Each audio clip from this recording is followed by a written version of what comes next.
There he is. See? 6:30? I'll put you in seconds. Wait. Sorry. Make a note of that. The gavel was 6 inches up and you lost. All right, I'm ready. I call to order Public Health Hospital District Number 4 King County Board of Commissioners meeting. It is Thursday, August 10th, 2017 at 6:30 p.m. Would you join me please in the Pledge of Allegiance to the flag? I pledge allegiance to the flag of the United States of America and to the republic for which it stands, one nation, under God, indivisible, with liberty and justice for all.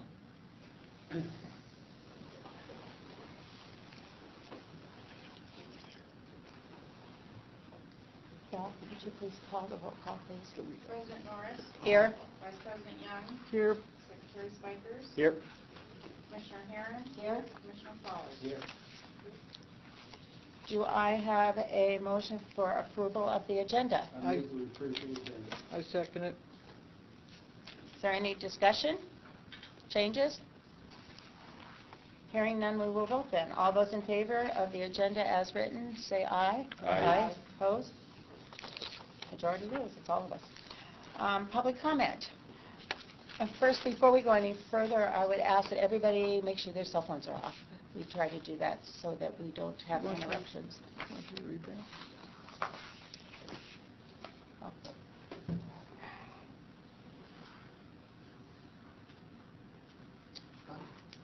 My name is Scott Scowcroft, and my comments will really be brief. I just encourage everyone to check out the Snoqualmie Valley Hospital Forum. One point of order. Yes. I think it's customary that the party indicate its address or at least the city of I don't know that public records require.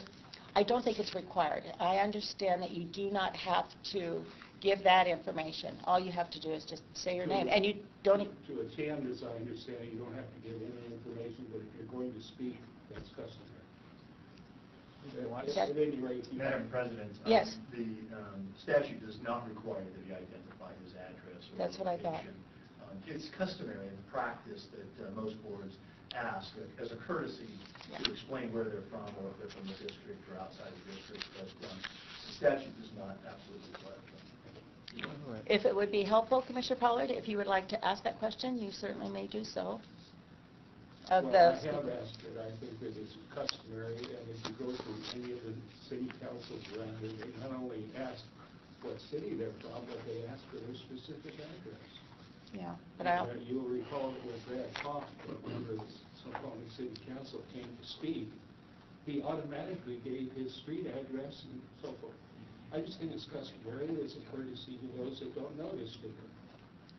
May I continue? the option is up to you, Scott, whether you give us any other information. And for the record, I believe that this has been asked at least 2 or 3 times, and every time that has been asked, the exact same answer has been given, and that the city and the address is not required.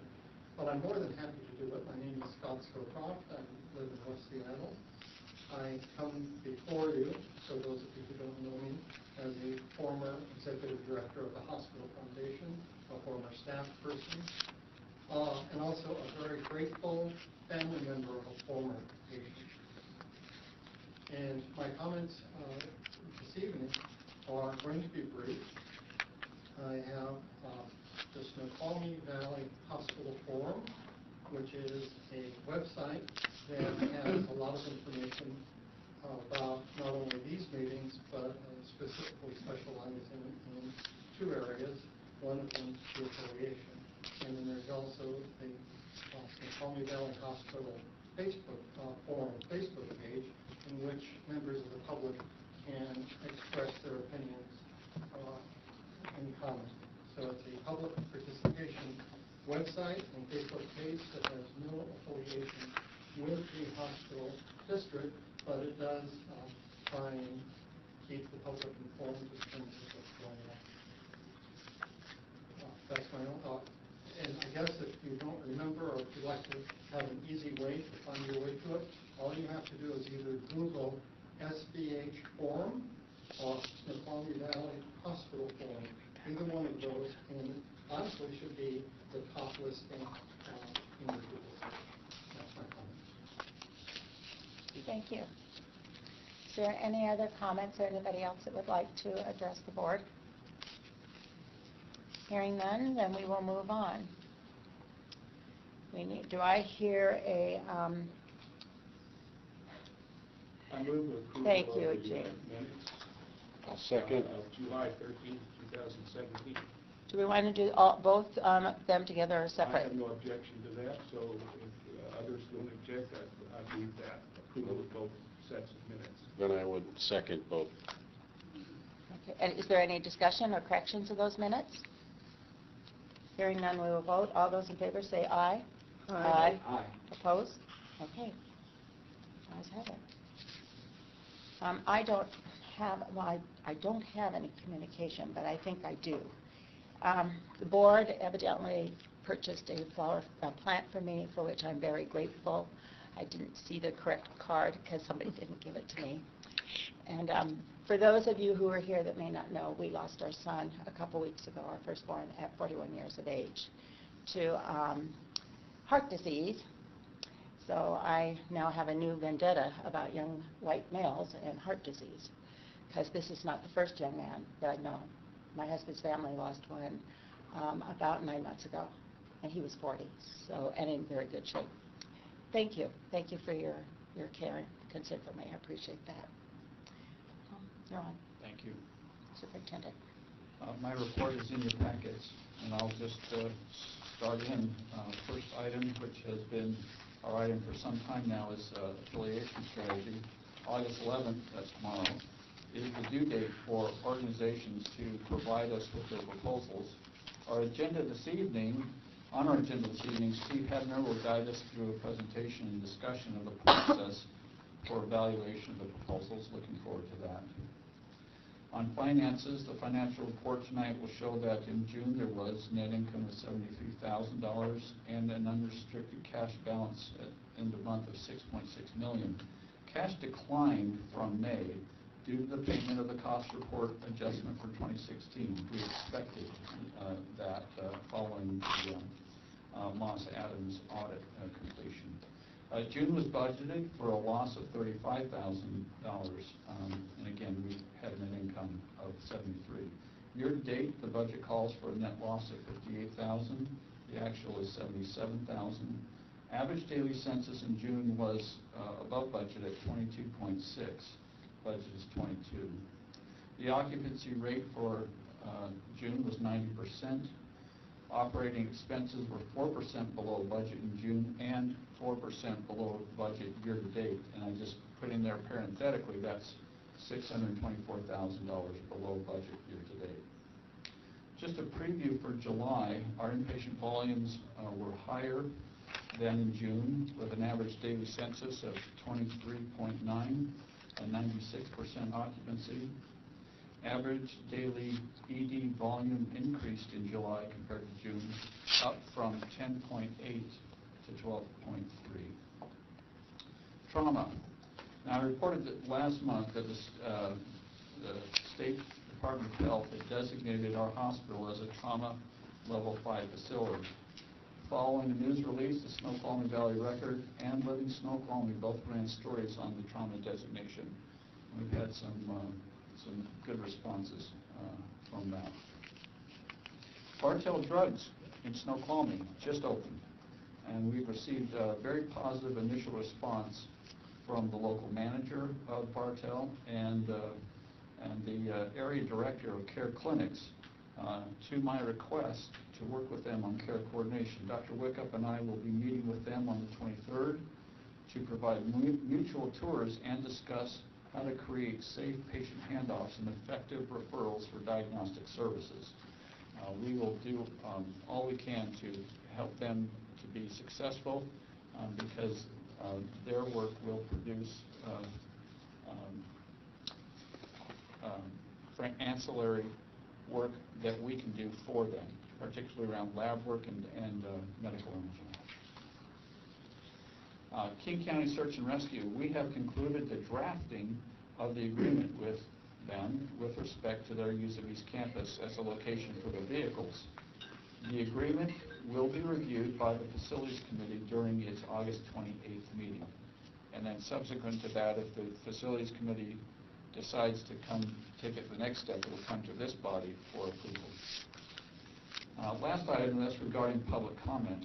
We just had our first public comment for the evening. As you know, we always have two public comment sections in our agenda. In follow-up to our meeting in July, I'm providing information regarding public comment at our meetings.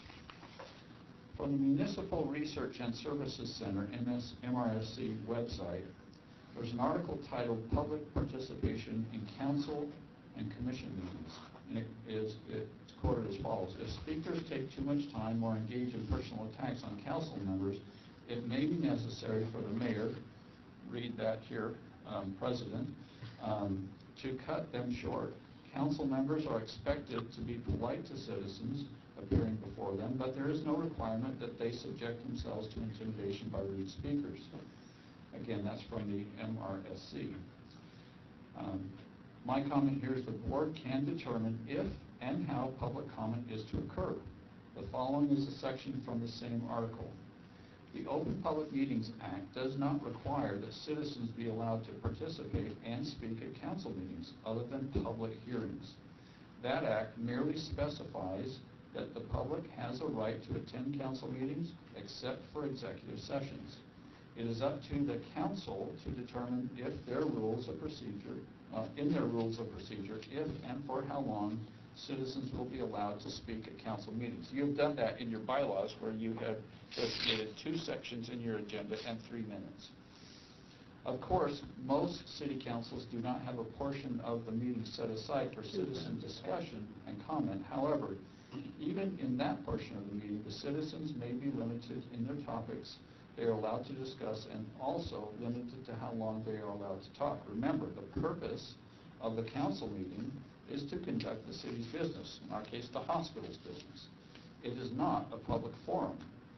Limiting public comment time in the meeting is not a violation of the First Amendment, unquote. It is consistent with the advice from the MSRC to include in the statement prior to public comment that personal attacks will not be allowed. That is on the back of the agenda. The reverse side of our agenda contains guidelines for public comments and includes the following statement. If speakers take too much time or engage in personal attacks on commissioners or employees, it may be necessary for the chairperson to end a speaker's comment, unquote. And that concludes my report. And I had committed to doing some research after last meeting, and that is the research that I conducted. Thank you very much. Are there any questions for our CEO? Just a comment. Yes, Commissioner Pollard. Gratified to see that the operating expenses were 4% below budget. Maybe Mr. Spikers will also mention that. Yes. And we saved essentially $624,000. That's very gratifying. I'm just curious, was there any windfall this month from workers' compensation or any other windfall that might have affected the budget picture? There were actually a couple of, if you don't mind, Commissioner Spikers, me commenting on that, it's kind of your world, but Go right ahead. thank you. There were a couple of things that happened in June that pushed the numbers in 2 different directions. One was we had from our workers' compensation trust, a dividend payment. And we get that every year, and that was, if I remember, about $70,000. The other thing that we had happen in June was we had a much higher commercial payer mix. We had a lot of Regency and Primera volume on the inpatient side, much more than we had budgeted for. And that had a negative effect on finances by the tune of about $200,000. If you took away the dividend payment, we would have still made budget, notwithstanding the fact that we had a payer mix problem for the month. Is that a trend, if I may ask? That is the increased private payer and so forth? It was a trend until we did something about it. And what we did is we met with our, Steve and I met with our finance and our patient billing department heads, and we went over each one of the payers and how well they're paying compared to inpatient charges. And what we did was we prioritized that list, and we provided that to the swing bed intake team and said, this is not about saying no to patients, but when you have a choice and you have limited beds, all things being equal, there are some payers that aren't paying as well as others, and you need to take that into account. And we've started now to reduce the number of patient days with some of those unfavorable payers. Thank you. Are there any other questions for Superintendent Parker? Hearing none, I think we will further the discussion in the Finance Committee. All right, thank you. Well, I had a few good comments for the Finance Committee when I was there. I can't remember if Jean was there as a public. No, I wasn't able to be able to. Okay. I was there. You were there. Okay, so, just let me know if I was wrong with any of the comments I have, but I wasn't there either. I know that. But thanks for telling me. We had a pretty good month, and not only that, but I foresee even a better month, and the next few months may be better just because of some of the things that are on the horizon. One of the things is this 340B pharmaceutical program that allows us to lower prices for a net of approximately $300,000 a year, and that's working with Cardinal Health, and also the reduced insurance costs through the collaborative. We expect to net savings for 2017 about $30,000 and approximately $75,000 per year, though, in savings. So that's really good. Health professional shortage areas has been removed. The guidelines used to say that it would be by county deadline or county line. It no longer is the case. So we should be able to have that our hospital interpreted as such a professional shortage area. And what that means is better prices. Better pay for, for the Ridge Clinic. Yeah. So that's really good. And these are all little things, but all told, they actually mount up to quite a bit, and especially for a small hospital like ours. And that's, I wish I could say, well, let's try and find $1 million savings or something. That's not what we want. We want lots of little things that all amount to about $1 million probably when they are all said and done. So I'm looking at a lot of positive. I haven't been this excited about potentially breaking even since I've been on the board, and that's been over 11 years now. And I owe it, we owe it, and our taxpayers owe it to the staff who work together, have implemented tools. We've given them some tools. They've implemented new, some ideas and programs. The staff carried it out. Just this little comment by Tom might net us a couple $100,000 a month. You don't know. And so these are the kinds of things when everybody's kind of looking out for, just the little things, we can break even. We can be self-sufficient. And what that really means in the short future is the affiliation partners are going to be looking at this as really potentially a big win for them if they can give us something what we want. And so that is neither here nor there, but I'm thinking the better we look, the better it is for the community, the better it is for the taxpayers, the better it is for the patient. It's an all-around winning. And I'm giving you kind of like an observation post from way up above, because we actually look in the Finance Committee a very narrow, every little bit. We look at every expense. We ask all the questions. I came up with a question about why is our rehab numbers down from June, and that we'll be addressing that next month in the Finance Committee. I also asked, what about our money that we've got sitting in a bank? Is it just sitting there? Is it making any money at all? Can we put this at least on the money market or anything, you know? So they're going to come back and see what our options are. They have to be only government options that we can place that money in. So there are guidelines and rules, but let's just see what we can do. If we can, you know, make it $5,000 or $10,000 a month, you know, it adds to what we can do for people and the patients in the community. So this is, I'm really excited about what's been going on and as far as our finances. And I think it was probably the first month ever that I've been this excited, because I've seen a month or two and then kaput for 6 months. I've seen that, but I can see the writing on the wall. I can see the future, not just next month, but maybe even the next 6 months. And just because I have a pretty good grasp of what our expenses and things have been, and I hope the staff will continue to do as good as they have been. And any specific questions, I'll take them.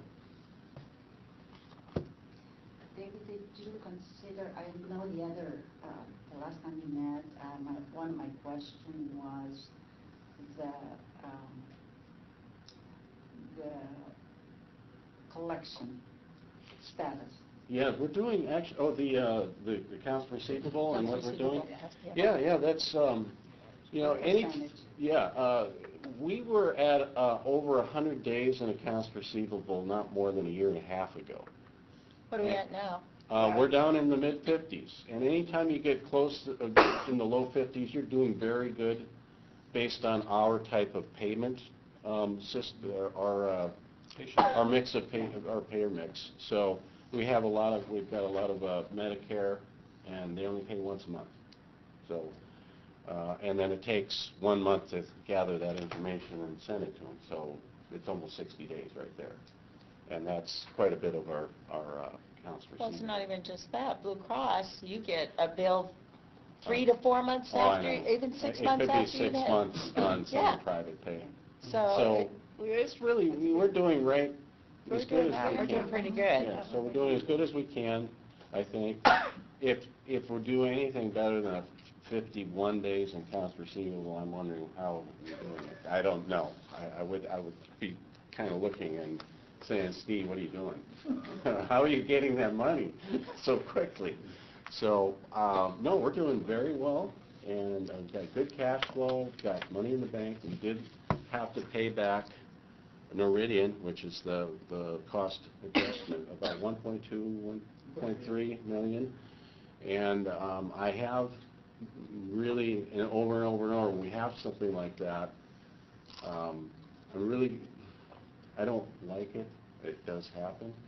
But we're now looking at I think we're actually getting a little better grip based on what our payer mix is right now. So if I don't want to see the 1 million, you know, have to pay back. I don't want to have to get 1 million either. I don't want to have 1 million owed to us while someone else isn't has it in their hands. So I would love to see, you know, adjustment once a year at maybe around 200,000 to 300,000. That is doable for a small hospital. But when you get over to 1.2, it gets to be very, very onerous, and you're very lucky we have that much money in the bank. We have 6.6 million that is not restricted, and I would guess by the end of the year we'll probably be up to about 7 million unrestricted cash by the end of the year, especially when that payment comes in, second half tax payment. So, but I don't know if that answers your question. That's very good. All right. Do we have any other, Commissioner Pollard? I'd like to refer to the next to last paragraph on page 2 of the minutes of the committee and read this. It's short. There is a possibility that our clinics could be designated as rural health clinics. This could increase our Medicare and Medicaid revenue. Through the Department of Health, there is an effort being made to designate this area as a health professional shortage area, HPSA, under new interpretations of the guidelines at the state level. The management team will continue to investigate this opportunity. My question is, are you optimistic that we can participate in this program? And if so, could the increased revenue help us, even if, let's say, the clinics in Snoqualmie itself don't qualify, rather may, would this savings or additional funding help us to establish clinics in our more rural areas, namely Preston and Carnation? It's a great question. So there are a number of questions there. David, Well, I know that we don't have anything to do with what happens. Right, I understand. We have to just go with the punches, so to speak. But it's my understanding if we get paid more for services in something, we're going to be better off in our clinics and our bottom line on our clinics. Now, as far as whether we can expand, that's for all of us to decide, not Tom, not Steve, not me, not you. We all have to look at it and see what we can do and whether it makes sense. exactly. It's a great question, though. So I think we want to be asking ourselves that question once we get to there's some milestones along the way, and if the HPSA comes through and we're able to designate the Ridge Clinic as a rural health clinic and convert it to cost-based reimbursement, then we can start asking ourselves the question, is the bar changed now with respect to viability for clinics elsewhere in the district? It's a good question. Thank you. Commissioner Spikers, are you done with your report? Do you want to do the Well, warrants? if there are no other questions, and I will take any, and actually I'll take any other questions from the public during the public comment. I would, I mean, so if someone does have a question during public comment, I'd be more than happy to answer. If you would allow. I will allow. So I think it's important to have some dialogue on the reality of what we're doing here. So with that, I'm going to ask to approve the warrants, if that's okay. Do we have a motion? You're making a motion? I'm making a motion to approve. Do I hear a second? the warrants. Second. Is there any other discussion about the warrants? It's a 2 payroll month, so that's why it's high. Okay. Normally we don't, or a 3 payroll, I'm sorry, 3 Three payroll payroll. month. So that's why it's higher than it normally is. So, Hearing no discussion, all those in favor of approval of the warrants say aye. Aye. Opposed? Opposed. Okay, thank you. Commissioner Spikers, for the record, could you state the amount? $4,301,049.67, and that reflects the exact amount that we discussed in the finance meeting. So, and with that, I've signed this, and I will present it to Tom for his signature.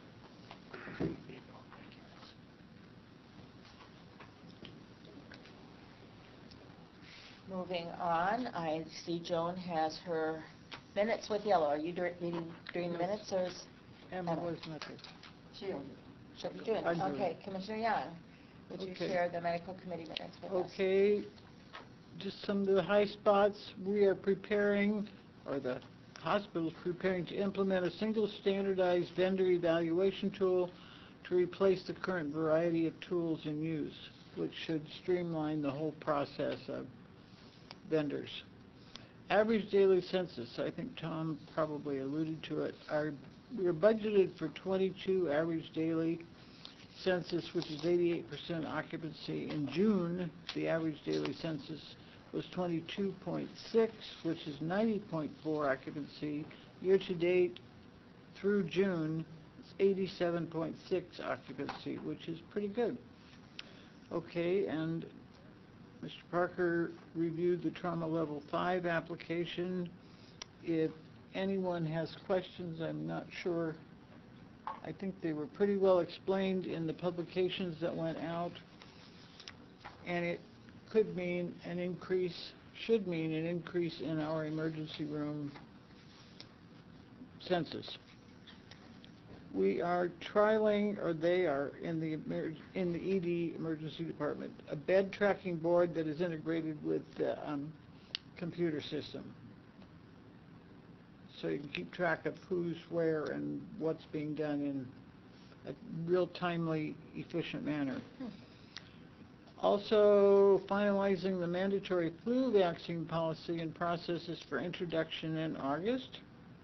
In the lab, the DOH, Department of Health Lab Quality Assurance Survey is scheduled for late August. In imaging, the Department of Health survey of CT on 7/24, good experience with feedback provided. In the clinics, Jillian Rippey is beginning to see patients on August 8th, which means she's already doing it. All righty.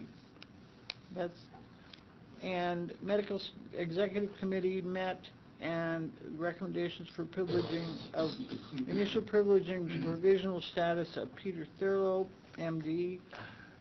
I would like to make a motion that we accept that. We really discussed it. I second. Is there any other discussion from the board? When are we discussing and approving? We're Initial approving privileging. credentialing. Pardon? Initial credentialing. Privileging provisional status for Dr. Peter Thurlow. Okay, if this is the appropriate place to do that. Yes. Yes, it is. So is there any discussion? No, I just have a question when we're finished with the vote. I favor it. Okay. All those in favor say aye. Aye. Opposed? Okay. Commissioner Pulver, do you have a question? Yeah, we've mentioned several times the new care clinic at Bartell's drugstore. Mm-hmm. You know, a year ago, we contacted them, and they told us they were not going to have such a drop-in clinic there. And as a matter of fact, their architecture did not design for it. They're using a very small room that's equivalent to the consultation room at the Bartell's North Bend Bartell's clinic that is used for consultation with the pharmacist. Very small room. And so it's not like the more expanded drop-in clinics at like Rite Aid and Walgreens and so forth. Very small room. So I think it's great that we're coordinating with them, as we should coordinate with all health providers in the valley. Mm-hmm. And let's see, I appreciate the work of the superintendent in actually making contact with them and coordinating for referrals. I hope it works. Okay. And now Facilities Committee, Commissioner Polley. Yes, once again, in accordance with Robert's rules, we're not supposed to spend too much time actually going over the minutes, and Mr. Spiker's minutes were really very long, and he judiciously only hit the high spots, and Joan hit the high spots, so I'll only hit the high spots. We appreciate that. They're on the table, and anybody can read the details.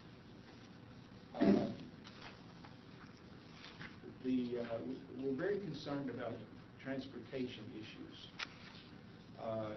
And for example, a week ago Wednesday, there were 60 cars lined out eastbound on I-90 trying to get off at exit 25. And to add to that problem, there was a truck that was stuck on the shoulder about halfway down the slope. So ER vehicles could not have accessed the hospital on that day. And then, that was at 10 o'clock in the morning. And that afternoon, at about 3:30, 4, I think it was 4, there were 100 vehicles. I counted them. Now, when I say vehicles, we're talking about tanker trucks and double trailers and motor homes and and of course, all the privately owned vehicles.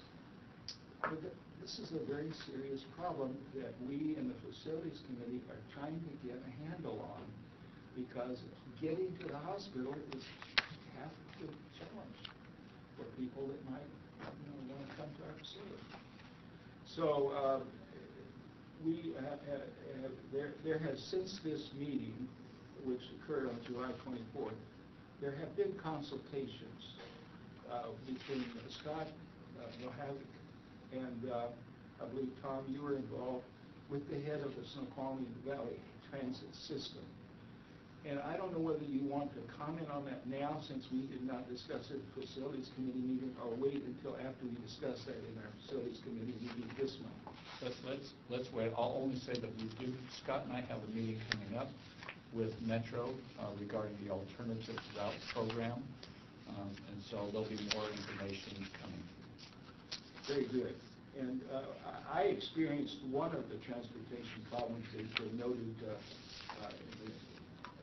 before the superintendent, and that is that what people are doing because of the backup getting off I-90 southbound on Highway 18, they're staying in the left lane as if they were a Snoqualmie Ridge resident and they're going to come up here. And make a U-turn. And the guy in front of me did exactly that. Yeah, He I've seen it. came into 99, made a U-turn so he could go back and then enter with the light onto Highway 18 without the extended delay that the other folks are having to. That's because the other folks are between 1 to 2 miles down the road. That's right. That's right. Now, I understand that we have already discussed this, or we will discuss this with the Snoqualmie Police, but we've got to do something about that problem, because that is a hazard. May I comment? Yes. We have discussed that with Snoqualmie Police. As you may recall, Frontier Avenue, which is the road that looks like a private drive up to the hospital, it's actually a public thoroughfare. It's a public street. And we can take no measures on that drive to curtail or redirect traffic. It's part of the public transportation system. And we did have some police come, and they talked to some of the drivers one day when it really was backed up in our little roundabout here. But there's just not enough capacity within the police department to monitor our little roundabout on a daily basis. And the long-term fix is going to come with the fix of 18 I-90 interchange, and I am gratified that 7 years, but it's still a ways out.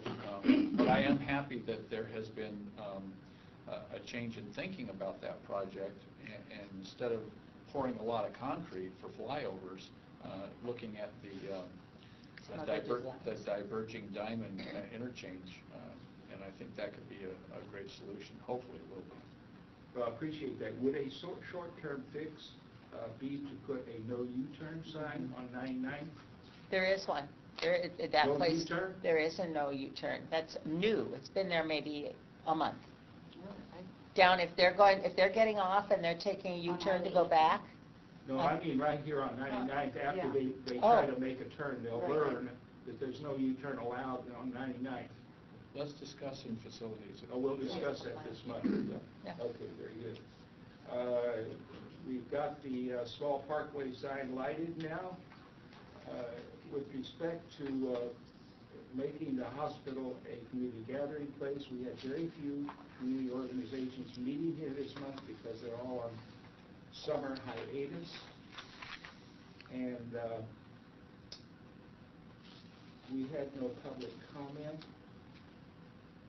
The good thing is that we're addressing problems on the East Campus water supply. Steve, do you want to say anything about that? No, we did some repairs on the East Campus water supply. Made it so it will adequately supply water needed to our facility on each of our operations. Very good.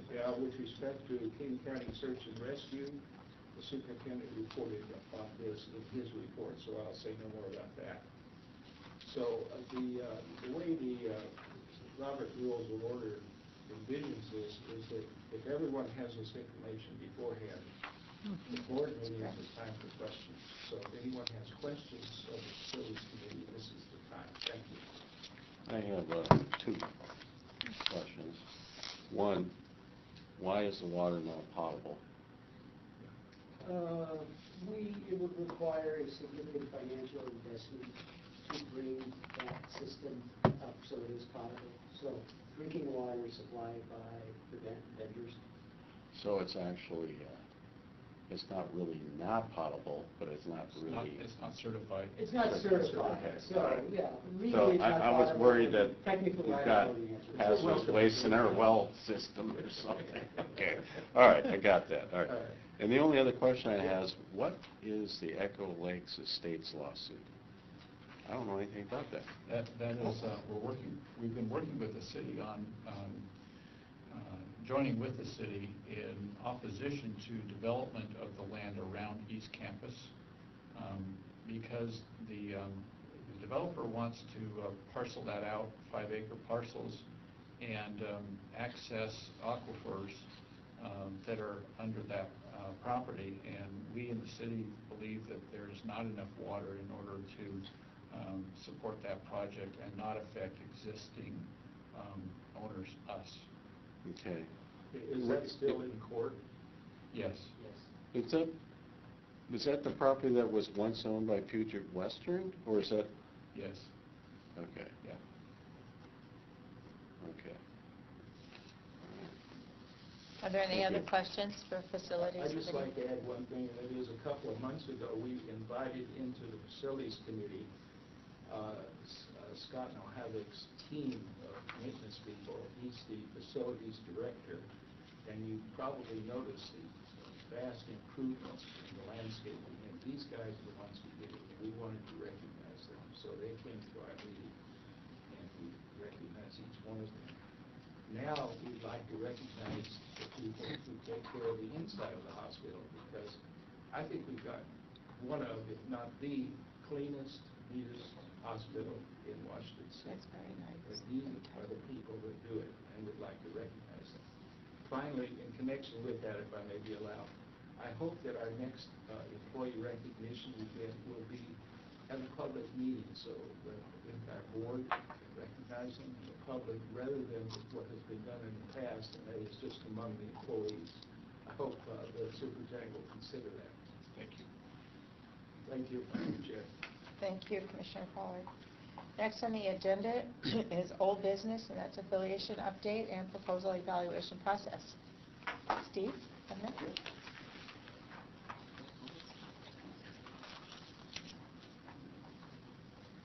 My name is Steve Bettner, and I'm my partner Sarah Cave is not here with me tonight. She had another client commitment, so I'll be covering this on my own and responding to your questions.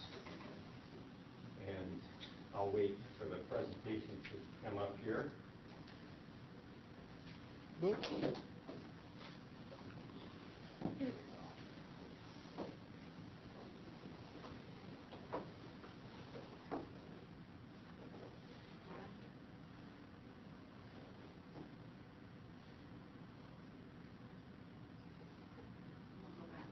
No, you have to keep going forward. You have to keep going forward. The back button doesn't do it.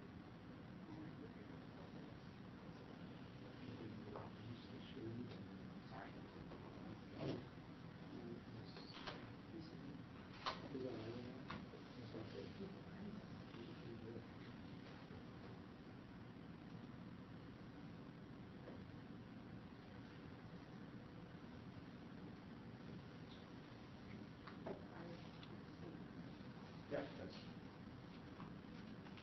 good.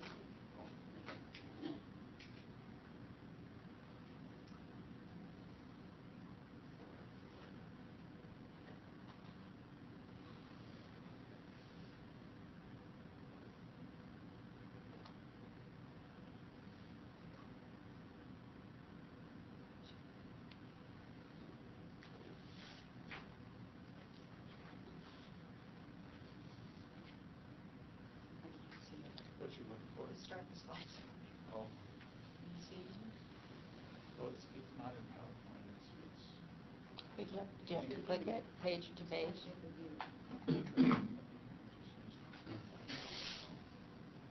Slideshow. Yeah, that's the one. Yeah, it's halfway down. Okay, I just couldn't see it. There you go. There you I don't see it. Slideshow on there? Well, I don't see it. But I would do is use this and you can just go like that. Yeah, sorry. Okay, will you advance it, or will this advance? Okay. Yep. Okay, good. Okay, well, it's my pleasure to be back here with you. It's been probably a little over a month or so, and what I'd like to do is I'd like to first just highlight and remind you of where we've come over the last number of months, and then talk about the process going forward. And as you recall, one of the things that was most important through this whole process was your active involvement in the process. And I'll highlight that for you. And also, as we look at the process going forward, I can assure you you'll be actively involved in the process as well. So I know that's been important just throughout the course of the engagement. So in terms of progress to date, and the August 2nd date is the date that this was communicated to you in advance of the public meeting. But as you recall, we started out working closely with the board to develop guiding principles and goals. And this has driven and provided the overall framework for the entire RFP process. And then, as we went about developing the RFP, there are a number of things that we did. And you can see, you recall the market assessment. We did the market assessment so that we could bring out a lot of the good things that are going on in this market. And I think even as you report in your various committee reports, you see it's very positive and it's translating into positive results for the hospital. So with the market assessment, we include a lot of this information and summarize this for inclusion in the RFP. We also reviewed a number of similar deals. We interviewed the executives that were involved in negotiating those deals, all to get information and to shape the RFP and the terms of the RFP. We identified transaction provisions and prioritized them with you as the board. And as you know, we went through a number of different deals, a number of different transactions, identified key provisions that we thought would be appropriate, and as we went through that process and worked with you, identified those that would be most important to you. And then also reviewed a number of other RFPs that have been submitted or provided related to similar types of transactions. So we use that as some of our guidance. We then drafted the RFP outline and spent a couple of work sessions with you working through the RFP outline to make sure that we had the right priorities, we were consistent with our principles and our goals, and that we had the right provisions for inclusion. And then, as we engaged with outside legal counsel, went through the RFP and an iterative process to make sure that legal counsel was comfortable with the provisions. And after that, we followed that with individual meetings with you, in which we went through the draft RFP, we got your comments, we got your edits, and then made those final changes. We went through the RFP weighting criteria, discussed that with you as part of the process for moving forward. And then on June 8th, at the June 8th board meeting, the RFP was approved with just some minor refinements. It was then distributed June 15th. We had two key dates. One was the intent to respond due date of June 29th, and then the other proposals due August 11th, which is actually tomorrow at close of business. So with that in mind, I say that the process is continuing, proceeding as scheduled, and it'll be tomorrow at the close of business that we'll see proposals come back in. And I would say at this point, we've had a lot of interactions with potential respondents, and we have continued to keep very open dialogue with any of the respondents and continue that process so that they would be best prepared to submit their proposals tomorrow at close of business. Now, I'd like to talk a little bit about the process going forward. And I think most of you know Skip Hauser. Skip is General Counsel, and he can answer any questions that we might have that I can't answer, so he'll be here to help us talk through this process. But what's key to the process going forward in explaining the deliberative process? The deliberative process exempts certain documents from public records disclosure. And I say certain documents because when the proposals come in tomorrow, they will be subject to public records requests, and we'll go through the normal process, as any other public document. But the deliberative process exempts documents that really allow us to have the free exchange of ideas, recommendations, any opinions that we form throughout this process, so that in doing that, we can have the give and take, that would be necessary as we perform analysis, as we perform recommendations, and allow us to complete the decision-making process here. Now, one thing I'd like to point out, and this is as much a caution, that the proposals may have some information that's marked confidential and cannot be disclosed. And it's important that we protect the propriety of that information, because it would not be subject to disclosure even if respondents, or let's say respondents would have to go through a process of seeking a protective order, but in doing that, that information would be deemed proprietary and would not be subject to disclosure. So I think that's important as we move forward and as we summarize this information and provide you with copies of any proposals that come in.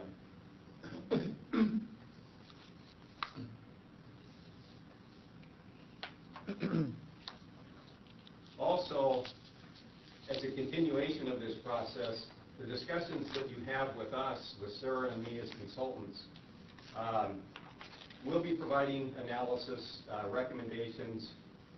That information is considered work product and is considered part of the deliberative process that we've discussed. And so it's important that this information remain confidential and not subject to disclosure while we're going through the process. At some future point, it may very well be subject to public records requests, just like any other information. But the idea is to protect the information while we're going through the process so that we have an open opportunity to freely discuss and share ideas that are part of the analysis and recommendations that we're bringing forward to you. And as pointed out in the fourth bullet here, we would ask that you not disclose this information or disseminate the information on a preliminary basis, because as we go through the process, we'll highlight this for you, we'll bring it back to you in a public meeting, and it will become public information at the appropriate time.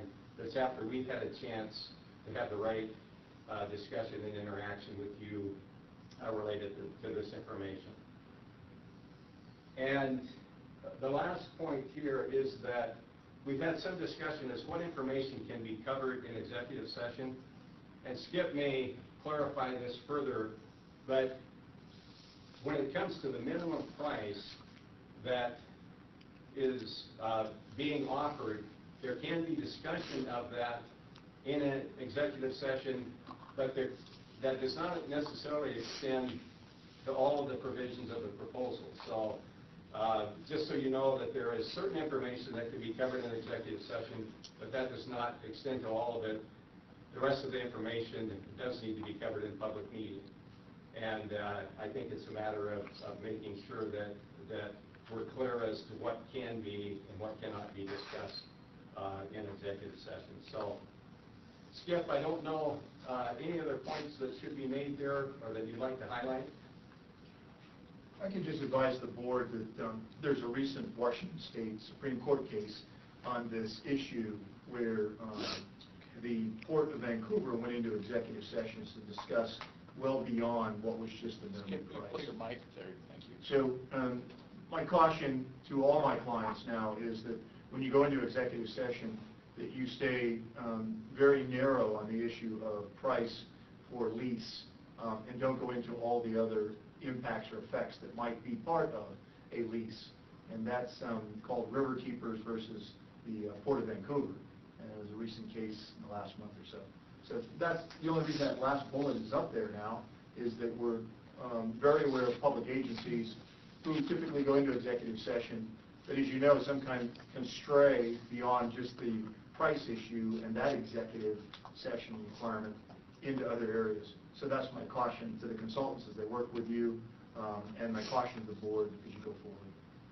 And we will be working closely with Skip to make sure that we're adhering to all the requirements as necessary. So I think that's an important part of the process as well. Now, what I'd like to highlight for you here is how we see the process with key dates going forward, and starting with this evening, August 10th. As you see the overview of the RFP process that I'm sharing with you now, any guidance that Skip has as general counsel, and the proposals will be due end of business tomorrow, August 11th.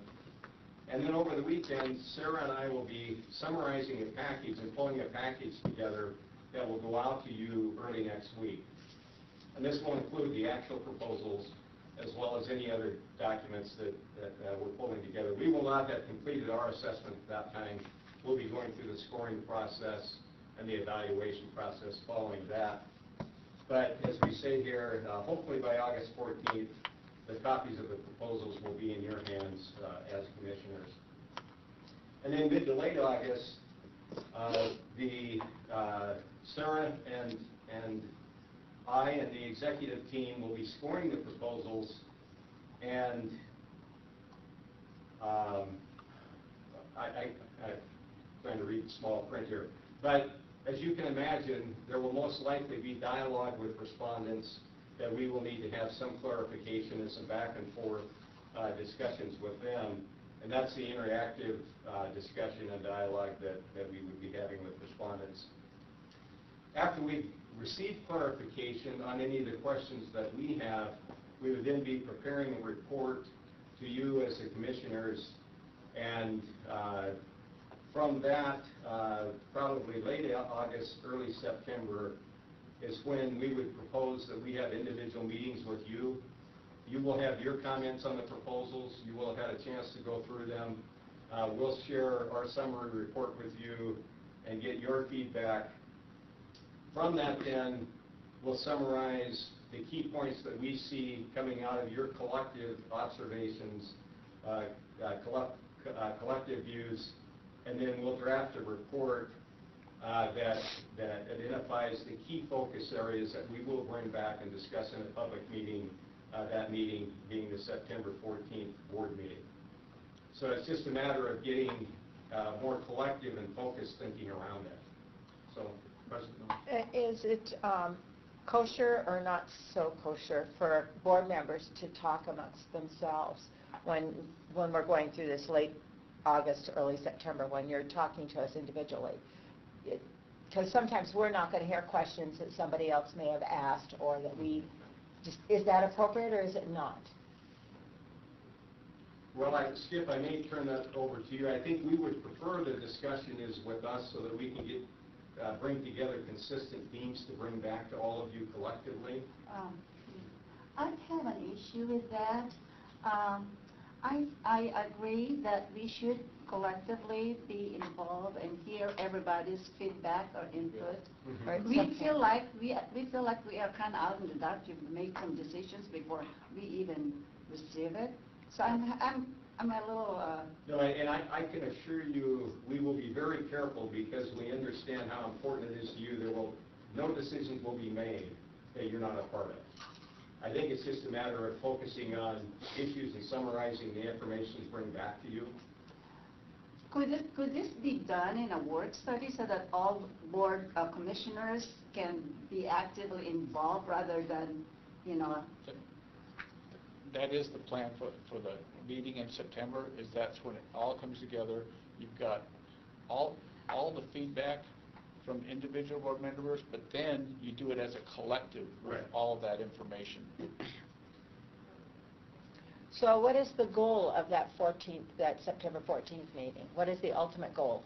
The goal of the 14th is for us to be able to have all of the input together in one place and have it focused so that we bring back to you what we believe the key issues are that all of you have identified. So it will be issues that each of you have provided input into, and then have that collective discussion of the commissioners around those issues and basically, decision-making there going forward.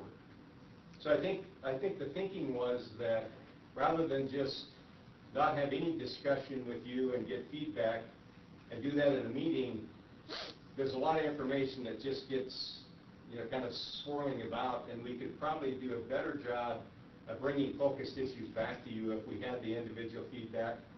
I think that worked fairly well in the RFP process. As we were drafting the RFP, we don't see it any different than that, where we get your individual feedback, but then we come together with you collectively and lay out all of the issues that you would have been discussing with us. Yeah, I guess I still wanted to, would it be prudent for a commissioner to talk to one another without, is that prudent for us to discuss maybe too?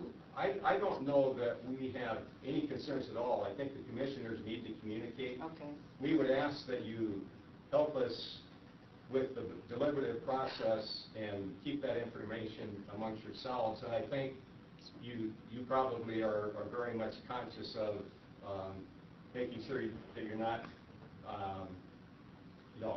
collaborating. Public meetings or anything. Correct, like that. yeah. Or collaborating or doing something. Yes. Skip, what are the things to look out for here? Sure. On that point, isn't there an issue with the Open Public Meetings Act where 3 or more commissioners communicate back and forth, in whatever way? That would be an actual meeting. So if 3 or more of your commissioners got together and had a discussion, that would be a violation of the open Yeah, public but meeting two doesn't. because a quorum would be present. But anytime commissioners get together, you have to be cautious about discussing and making any decisions. Most of the cases focus on if you're making decisions or if you're exchanging emails, or what we call chain emails, where you're looking for support or votes towards a particular area. So it's always cautious to bring those questions as your consultants identified, as Steve's identified. You're going to have all that input to come to a meeting in September, where then you will have an open public meeting to discuss your various questions, answers, opinions, the divergent type issues that will come up. If you start going from one commissioner to another, it may create some concerns of the public, I think as Commissioner Pollard's identified, where it looks like you're trying to circumvent the Open Public Meeting Act by Collaborating here and here, and then collaborating over there. Okay, that makes Correct. sense. And we would just ask that you be cautious of that.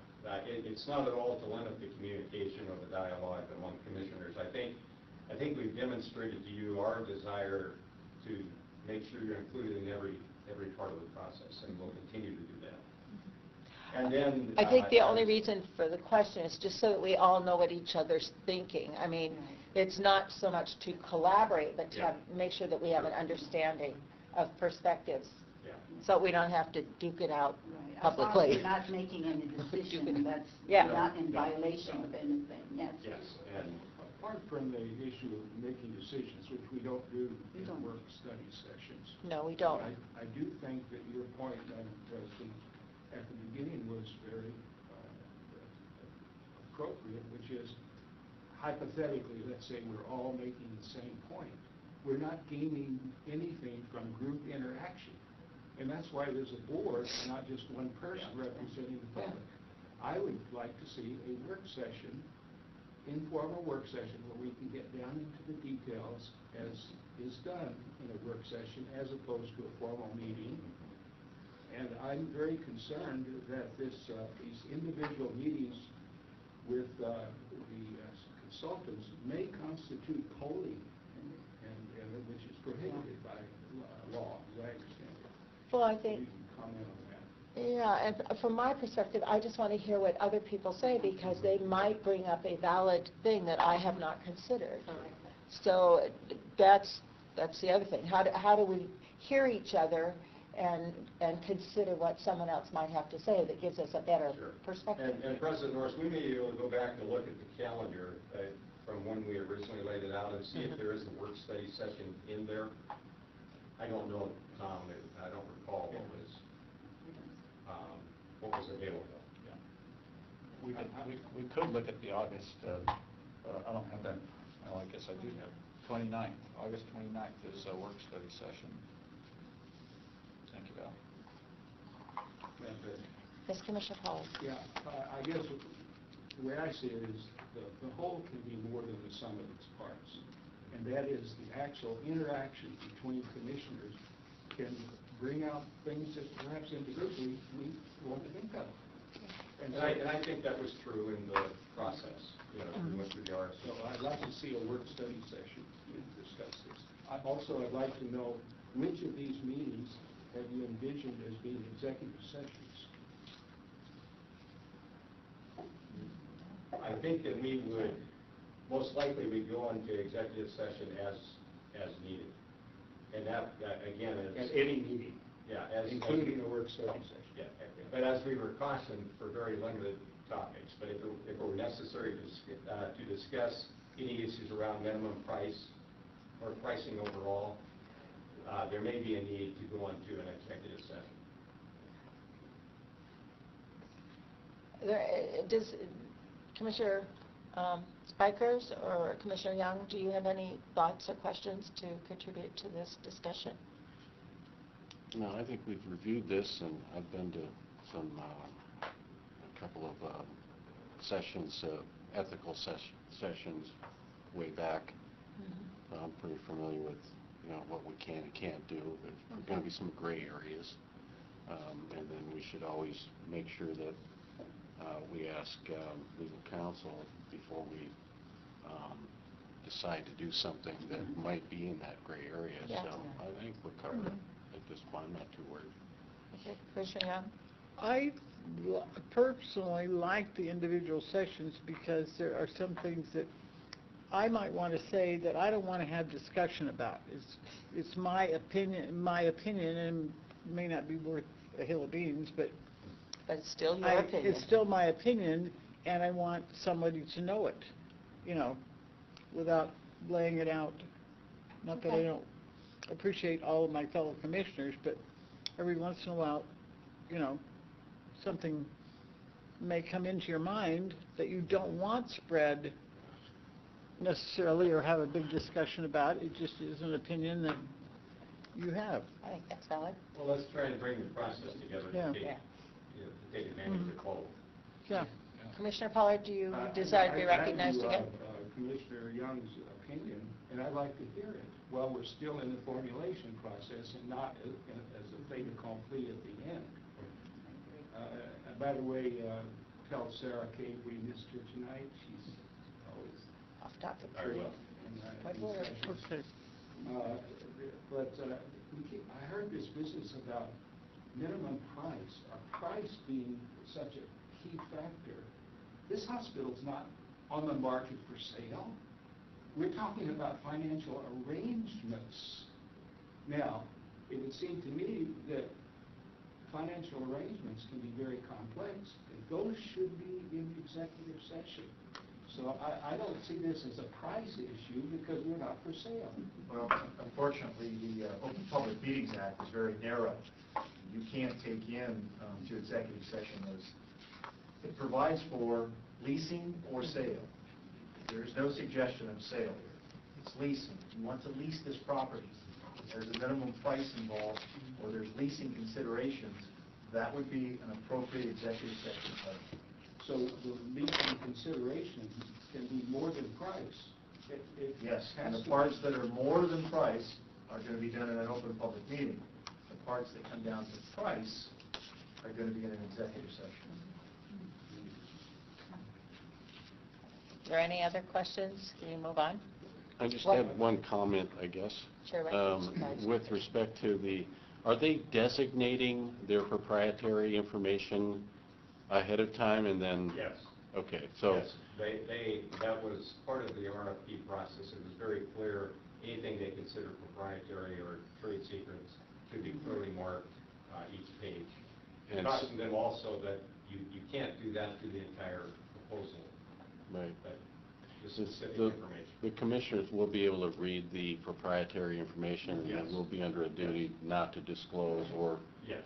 okay, And that's it will be fine. clearly marked for you, very All good right. point. It will All be right. clearly marked for you as well. Thank you. Commissioner Pollard?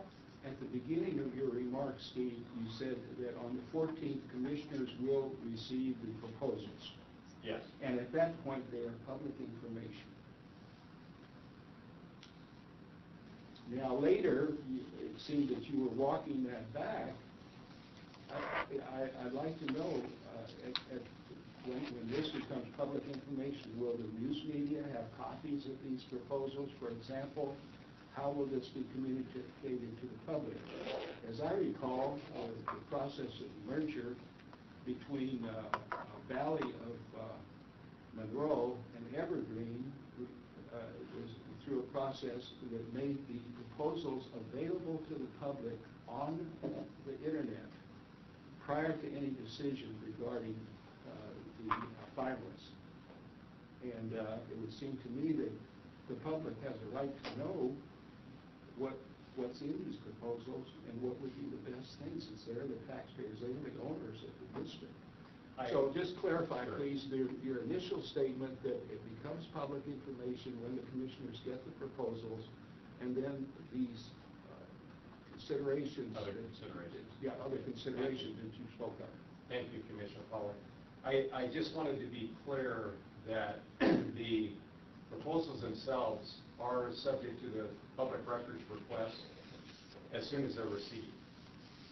And so anyone that's making that request has to go through the process that they would for any other public records request. So, and I don't believe it's up to us to make it available on day one, but it is subject to public records request on day one. And I just want to be clear about any of the other types of analyses, the scoring that we do, that information is part of the deliberative process. And that information on day one and throughout the process is not subject to public records request.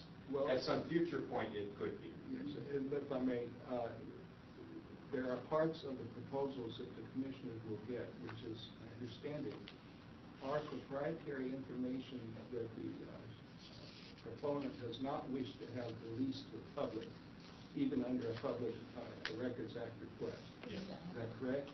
So that would, the commissioners will see that, but that will be somehow identified or separated Yes. from the balance of the proposal, which is available to the public. Yes, respondents have been instructed to mark every page that is deemed to be proprietary information to separately designate. So it will be clear to you as commissioners reading it, and it would not be provided as part of the public record.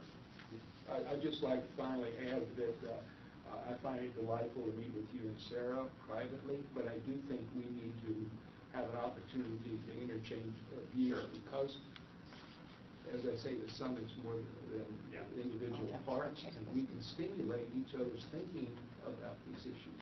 Yeah. Thank you. We'll bring that And I back think and see if we can. I think both of those ways of getting input from the commission were contemplated in this plan. And I would not sacrifice either of them.